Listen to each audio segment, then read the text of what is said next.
আজকে কিভাবে আপনার উপর হামলা হলো? আজকে বেসিক্যালি আমার আর লিটনের চিটং একটা বিয়ের অনুষ্ঠান আছে, একটা বিয়ের অনুষ্ঠানের দাওয়াত।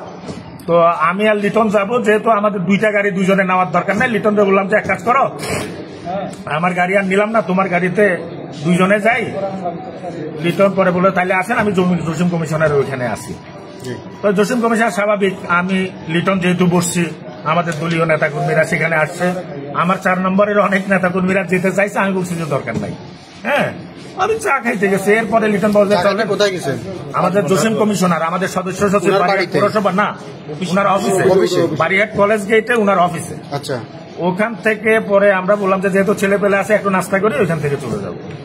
আমরা কাশবনে গেছি, কাশবন থেকে নাস্তা করে আমরা যখন আপনার তখন এনএসআই এর আমাদের আমি তারপরে একটু সাথে এনএসআই এর আমাদের যে সাজ্জাদ সাহেব, তারপরে আরেকজন আছে না ডিজিএফআই জসিম সাহেব, ওরাও সম্ভবত ওইখানে চা খাচ্ছিল। জাস্ট ওরা নামি যাওয়ার সময় দেখতেছে যে আমরা ওইখানে নাস্তা করতেছি। আমরা বললাম ভাই আপনারা চা বলছেন, আসবে আমরা চা খাইছি, এটা বলে ওরা চলে গেল। আমরা নামার সময় দেখি মোটামুটি লাঠি সোরা অস্ত্র টস্ত্র নিয়ে মোটামুটি সবখানি কাশবনের সিঁড়ির নিচে। তো আমার যা বুঝার বুঝে, আমি লিটন সামনে ছিলাম। এরা কারা বা কাদের নেতৃত্বে ছিল? ভাই বারিহাটের নেতৃত্ব করা সাংবাদিক ভাইরা যদি প্রশ্ন করেন আজকের এই 10 মাসে বারিহাটে কার নেতৃত্বে, নুরুল আমিন চেয়ারম্যান, গাজী নিজাম এবং দিদারুল আলম মিয়াজির নেতৃত্বে ওইখানকার কিছু স্বেচ্ছা চোর গুন্ডা ডাকাত দিয়ে আওয়ামী লীগের যারা গত 15 বছর কোন বিএনপির কর্মী আমার গায়ে হাত তোলার কথা না। কারণ এরা এখানে আমাদের বিএনপিকে ধ্বংস করার জন্য এই পলাতক আওয়ামী লীগের চোর স্বেচ্ছাদেরকে অতর্কিত বলতে আমরা চলে যাচ্ছি, পিছনে আমার কর্মীদের উপর হামলা করছে। হামলা করার পরে তো ভাই আমি স্বাভাবিক, আপনারা জানেন আমি পালিয়ে যাওয়ার নেতা না। আমার কর্মীদের গায়ে যখন হাত তুলছে আমি দাঁড়াইছি। আমি দাঁড়ানোর পরে তখন স্বাভাবিক দিক বিদিক ছুটাছুটি করতে আমি জাস্ট ওইখানে কি জুবেদা ফার্মেসির অপোজিটে একটা কি অপটিক্স জানি, একটা চশমা বা চোখের ডাক্তারের দোকান, আমি তো আসলে নাম জানি না। ওইটাতে ঢুকার পরে ওরা আমাকে উপরে উঠাই শাটার বন্ধ করে দিল। প্রায় আধা ঘন্টা 40 মিনিট আমি ওইখানে সেফ। আমি ওসি সাহেবকেও 2-3 বার ফোন দিলাম। হ্যাঁ, তাহলে আপনি সামনে আগায় যাওয়ার নাস্তা করে সামনে আগায় যাওয়া গেছেন, পিছন দিয়ে আপনার কর্মীদের উপরে হামলা হয়েছে। আপনি তখন ব্যাগে ওদেরকে সেভ করার চেষ্টা করছেন? আমি ব্যাগে সেভ না, আমি দাঁড়াইছি। আমি দাঁড়ানোর পরে ওরা তো ভাই অতর্কিত, তখন আমার উপরও চলে আসছে। হামলায় কয়জন কর্মী আহত হয়েছে? আমাদের এখনো পর্যন্ত আসলে আমি এখনো বলতে পারতেছি না। আমার বন্ধু মাওলা, যে সার্বক্ষণিক আমার সাথে থাকে, আমার আরেকজন পার্সোনাল, ও পলিটিক্যাল না, ওইখানে আছে সে, তার নাম হলো রাহাত। মাওলা রাহাত হয়তো যদি না থাকতো, হ্যাঁ মাওলা রাহাত না থাকলে মানে ওরা প্রথম এই যে ওদেরকে ডাকাত বা ওদেরকে চোর বলি আমি কেন, ওদের প্রথম আক্রমণ হইলো আমার মানিব্যাগে। আমার মানিব্যাগ তার কাছে দিলাম, বাট মানিব্যাগ নিতে পারে না। আবার প্রথমে মানিব্যাগ আর মোবাইল 71 হাত 10টাই ঢুকতে চায় পকেটে তো ভাই 10টা হাত ঢুকে না। হ্যাঁ, মধ্যে চেষ্টা করছে যথেষ্ট যে আক্রমণটা ওখানে তো ধরো আটকাই গেলাম, দোতলায় আটকাই গেলাম। আক্রমণের প্রথম দিকে ওদের টার্গেট থাকে মোবাইল বা মানিব্যাগ, ওগুলো হাতে নেওয়া। আমি বলতেছি আমার যখন ওইখানে আমি 40 মিনিটের মতো ওরা আমাকে সেভ করছে, ওই দোকানদার যখন সেভ করলো, সেভ করার সময় 40 মিনিট ওইখানে বসে আমি ওসি সাহেবকে, আমি এখানে ওই দোকানে ওসি সাহেবের আমি 3 থেকে 4 বার ফোন দিছি। আমি বলতেছি যে ভাই আমি বারিহাট পৌরসভার আহ্বায়ক মাইনুদ্দিন লিটন, আমাদের উপর হামলা হয়েছে, আমি অমুক জায়গায় অবরুদ্ধ আছি, আপনি তাড়াতাড়ি আপনি আসেন। উনি আমাকে ফোন, আমার উল্টা বলে যে আপনার কাছে এসআই শাহিনুরের নাম্বার আছে কিনা।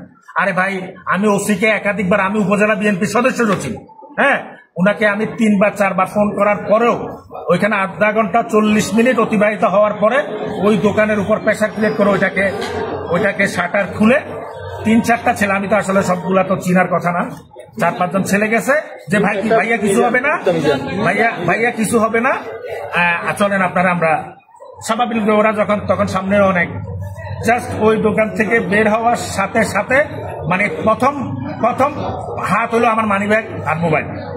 আমি তো গাও তো একটা ছোড়ানো, হ্যাঁ, মোটামুটি এই যে আপনারা এখানে প্রায় 40 জন আমার উপর, সবাই আমার মাথা, বাট আমার যে আমার বন্ধু, আমি তো ওদের কারণেই আজকে হয়তো আল্লাহ রক্ষা করছে।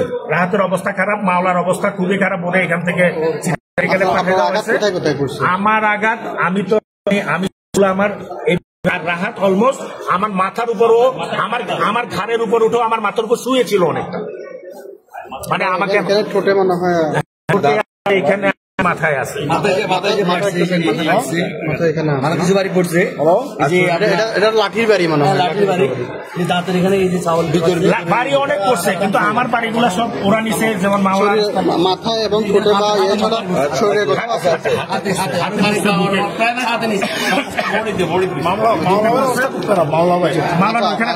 আমরা আরেকটা জিনিস দেখি, আপনাদের যখন এই ধরনের এই মানে সংঘাতের সৃষ্টি হয় আপনারা কোনো আইনানুগ ব্যবস্থা নেন না, এই ঘটনায় আইনানুগ ব্যবস্থা নেন? আমি 100% নিব ভাই, আমি আইনানুগ ব্যবস্থা আমি এখনই বাড়িহাট যাব। আমার উপর যদি আবারও হামলা হয় আমি আপনাদের মাধ্যমে জোরারগঞ্জ থানাকে আমি অবহিত করতেছি, প্রয়োজনে আপনিও একটু জোরারগঞ্জ ওসিকে বলেন। এখন যদি আমার জীবনের বিনিময়ে যদি বাড়িহাট যদি সন্ত্রাস মুক্ত হয়, আমি আজকে আমার জীবন দিয়ে বাড়িহাটকে আমি সন্ত্রাসীদের থেকে মুক্ত করবো ইনশাআল্লাহ।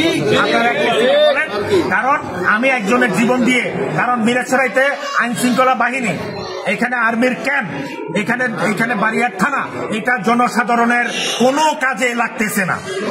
এখানে আজকে আমার মতো লোক, আমি মিরাসরাই উপজেলা বিএনপির সদস্য সচিব, বাড়িহাট পৌরসভা বিএনপির আহ্বায়ক সদস্য সচিব সহ বাড়িহাট পৌরসভার বিভিন্ন নেতৃবৃন্দ, তারা যেখানে নিরাপদ না, এখানে সাধারণ মানুষ তো কোনোভাবে নিরাপদ না।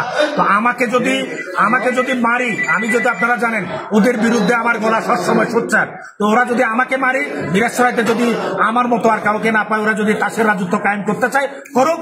আমি ওসি সাহেবকে আপনার মাধ্যমে অনুরোধ করব, আমি আপনাকে এখন বলতেছি ওসিকে বলেন আমি থানায় আসতেছি, ওসি সাহেব যদি আমাকে প্রটেক্ট করতে পারে করবে, নাইলে আজকে ঢাকা চিটাং হাইওয়েতে আমি আমার জীবন দিয়ে বাংলাদেশ জাতীয়তাবাদী দলের পক্ষ থেকে বাড়িহাট পৌরসভাকে সন্ত্রাসী এবং চাঁদাবাদীদের থেকে মুক্ত করব।